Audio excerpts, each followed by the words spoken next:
What's up, guys? It's me. I just wanted to make a random video today. I want to talk about wrist stability and strengthening your wrist for things like boxing, even wrestling, other combat sports. I'm sure it's all the same. A very important aspect is going to be not your hands, but your wrist. And I know a lot of people are going to be confused by that statement, but let me explain. It is unlikely that if you wrap your hands and your hands are decently conditioned by the time that you're competing, that you're going to get a hand injury or break your hand. As long as you learn proper technique, as long as you learn how to punch properly, you should be completely fine. The issue is, on impact, what is the most common occurrence is going to be a wrist injury. And wrist injuries are very common because there's poor hand wrapping technique. There's very poor technique going into a sloppy punch because you're going at a high pace when you're competing, right? Mistakes happen. Nobody's perfect. But that being said, there's ways to prevent it through strengthening your wrist. So, first and foremost, always wear hand wraps. I got some right here, Venom. You don't even really need anything expensive. Just make sure they're long. Never get the short ones. You want to have as much protection as possible. And as far as I'm aware, in the California Athletic State Commission, there is zero policy on how long your hand wraps would be or how thick they are. Typically, they're like, what, 22 inches or so? I don't even know the measurements on that. But we're here to talk about exercises and exercises that will help with wrist stability.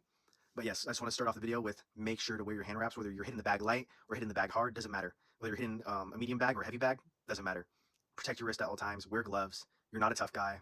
And even if you are a tough guy or whatever you say, it's super, super good just to keep the longevity of your bones and your joints, because you get arthritis, you get carpal tunnel, you get all sorts of issues and joint pain, and it just sucks. It's not fun. So that's the start of the video, but I'll get into exercises now. All right, the first method's really easy, really simple. Basic push-ups, basic knuckle push-ups. They're not too crazy. As far as I'm aware, they're not too hard either. If you're doing them in whatever variant. If you're just starting them and you're just starting to build up that strength, I do not recommend doing them on a wooden board. I do recommend starting on your knees, man. And I'll show you. First, you want to have your non-dominant knuckles on the floor. So that's going to be about 3 knuckles on the floor. Start from your knees and just kind of lean forward, Make sure your hands are shoulder width apart. And then just go chest to the floor, up. Chest to the floor, up. And then you keep going, get some reps in. And then here's the tricky part. This is where most of your wrist ability is going to come from. You are hitting people with your dominant knuckles, so where the dominant knuckles will be the 2 big knuckles on your fingers, on your hand, whatever. And this is where the wrist ability comes in, and this is where all your wrist strength is going to come in. And you're just going to, you're going to see I'm shaking. I'm sore, but this is where your stability comes in. And that's just from the knees. So from a wooden board, because I already did on carpet, and that's what I recommend when you're just starting out. But I like a wooden board. I like this, the solidness of it. I don't like doing it on concrete. I don't like when granite and stuff gets in my hands. But it's the same concept. Building up that wrist stability. You just want to get all your knuckles pretty much. I do recommend for your dominant knuckles to do more reps and try to do more of it. But yeah, same concept. Flex your abs. Get in push-up position. There you go. Those were like half reps, but gosh, I'm exhausted.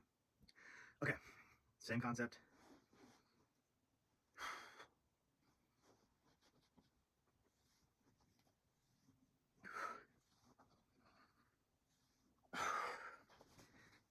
Just like that.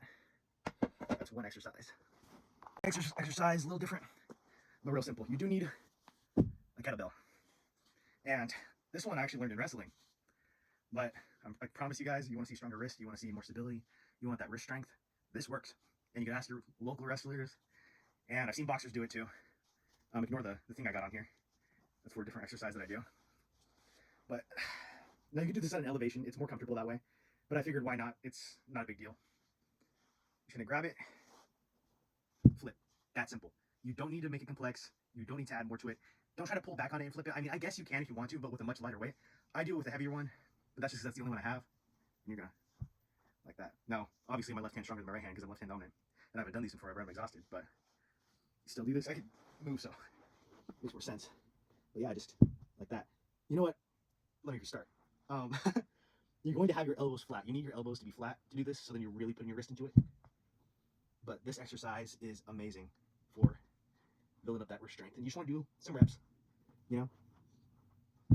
So help build up that wrist strength that you want. And I think that's it. I think that's all the exercises I know. Yeah, no, it took me a while to even remember half this stuff. So if anyone has anything to say or remind me of something, because my brain is gone right now.